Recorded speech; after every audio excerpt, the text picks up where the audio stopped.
አደራ ሴቶች የናንተ ምርኮኛ ናቸው በእናንተ ስር ያሉት ስለዚህ እጄ ውስጥ አስገብቻለሁ ብለህ ምን እንዳታረግ እንደፈለክ እንዳትሆን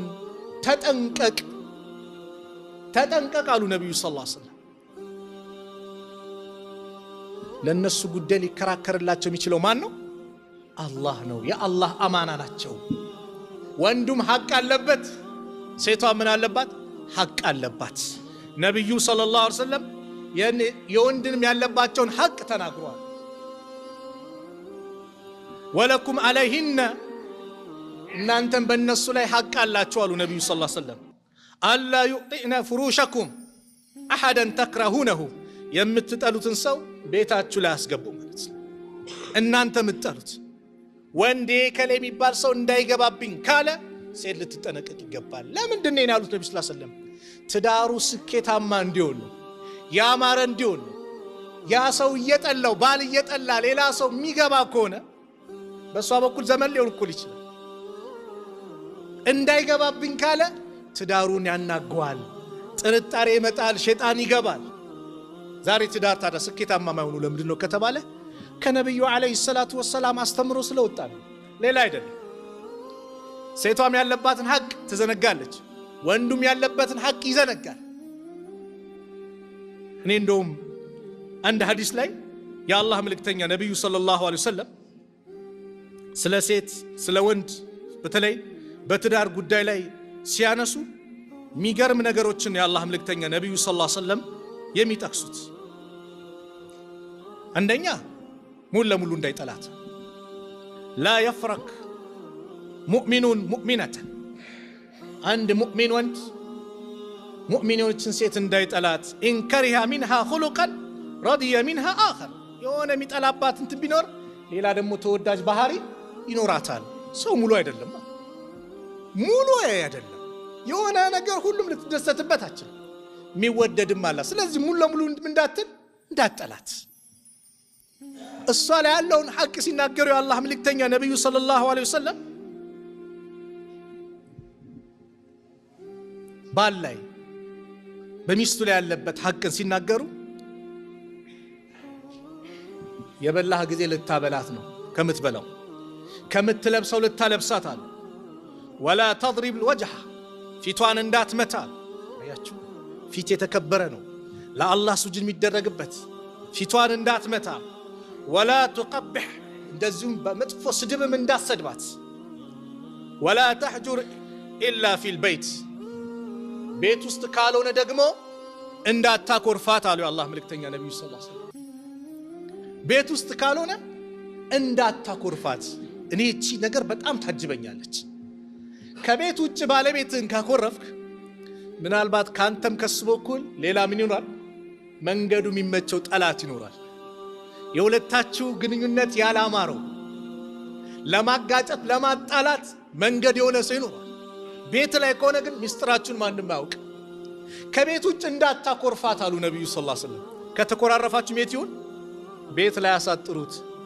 ውጪ ማክሮፍን ሌላ ሰው እንዳያውቅ ማለት ነው ሌላው ካወቀ ችግር ይመጣል hatta ችግሩ እየሰፋ ከመጣ እንኳን ሐከመን ሚን አህሊሂ ወሐከመን ሚን አህሊያኩም ከሷም በኩል ከሱም በኩል ያለ ቤተሰብ መጥቶ ያስማማ ነው ሌላኛው ወገን አይደለም የሷ ቤተሰብም ለሷ መልካም ያስባል የሱ ቤተሰብም ለሱ መልካም ያስባል አያቻ አላህ መልእክተኛ ነብዩ ሰለላሁ ዐለይሂ ወሰለም የሰዎችን ትዳር እንዴት እንደሚጠብቁ ትዳር ስኬታማ እንዲሆን እንዴት እንደሚያስተምሩን አያችሁ እኛ ዛሬ ፍቅር እስከ መቃብር ፍቅር ለምን ታነባለ ልብ ወለድ ምናምን ኢስላም ሲጀመር ፍቅር እስከ ጀነት ነው ያለው ጀነት ይዘልቃል የኢስላም ፍቅር የወንድማማቾች ፍቅር ጀነት ይዘልቃል የባለ ሚስት ፍቅር ጀነት ይዘልቃል በአላህ መንገድ ላይ እስካሉ ድረስ ግን ሌላ ሱና አድርገን እናነባለን እኛ የነብዩን ታሪክ አንብብ ከኸዲጃ ጋር የነበራቸውን ሁኔታ እንዴት ነበረ እስቲ አንብብ ከኸዲጃ ጋር የነበራቸውን ሁኔታ እንዴት ነበረ እስቲ አንብበው ከናታችን አይሻ ጋር የነበረው የፍቅር ህይወት እንዴት ነበር አንብበው የዛኔ እኛም ትዳራችን የተሳካ ይሆናል እኛ ምን ነው ሌላ እሷም በድራማ ሌላ ታያለች እሱም ሌላ ያለ ድራማ የሚሰሩት ፎርጂዶች ናቸው ማይኖሩትን ነው ኖርም ብለው የሚያሳዩት። የሰው ትዳር አብዛኛው የሚበጠበጠው በዚህ ነው። ያ ይመስላታል፣ ያ ውሸት ነው። ቤትሽን ተመልከቺ፣ ጎረቤት እንዳትመለከቺ። ባልሽ ላንቺ ንጉስሽ ነው። ያንቺ ወልይ እሱ ነው። ላንቺ ጀግና እሱ ነው። ከሐራም ርቆ ሐላል ሰብስቦ አንቺና ልጆችሽን ለመንከባከብ ደፋ ቀና የሚለውን የሚሯሯጠው ጀግና ባልሽ ነው። እግሩን እጠቢው እንጂ ጎረቤት ተመልክተሽ የጎረቤት ኑሮ አይተሽ እነከሌጋ እንዳትይ። አንቺ ራስሽ መስለሽ ኑሪ። ምናልባት አንቺ ቤት ያለው በረካ እዛ ቤት ላይኖር ይችላል። አንቺ ቤት ያለው ደስታ አንተም እንደዛው አንዴ አምጥቻለሁ ከቤተሰብ እንደፈለግኩ አረጋለሁ እንዳትል። የአላህ አማና ናቸው። ተንከባከብ ነው የተባለው። ነብዩ ይንከባከቡ ነበር። እናታችን አይሻ ረዲየላሁ ዐንሃ ነብዩ ሰለላሁ ዐለይሂ ወሰለም አንድ ቀን ሰሃቦች ጋር ቀደም በሏቸው። ሰሃቦች ናይስ ትንሽ ቀዳደም አሏት። አይ አለች። አይ እንሽ ቀዳደም አሏት። ፈለማ ዛደ ለሕሚ ትላለች እናታችን አይሻ። ስጋዬ የጨመረ ጊዜ ሰውነቴ ትንሽ ወፈር ያለ ጊዜ እንሽ ቀዳደም አሉ። ተሽቀዳደሙ። ነብዩ ሰለላሁ ዐለይሂ ወሰለም ለዓለማት እንደዛ አድርጎ የላካቸው የአላህ ነብዩ ሰለላሁ ዐለይሂ ወሰለም አያቸው። ቤት ውስጥ ሲገቡ ባል ናቸው። ለዓለም እዝነት የላካቸው ቤት ሲገቡ ምንድናቸው? ባል ናቸው። ባል፣ ትክክለኛ ባል። ስለዚህ ባለስልጣን ይሁን ቤት ስገባ ባል ነህ፣ ስልጣኑን ውጪ። ቤት ምንድነ? ባል ነህ። ነጋዴ ቤት ስገባ ባል ነህ፣ ንግዱን ውጪ። እኔ ነኝ ማመን እንዳትል። የመስጊድም ኢማም ሸኽ ዳዒ ቤት ሲገባ ምንድነው? ባል። ነብዩ ባል ነበሩ። ከባለቤቶቻቸው ጋር መጫወት ያለባቸውን ለነሱ ሰዓት ሰጥተው ይጫወቱ ነበር።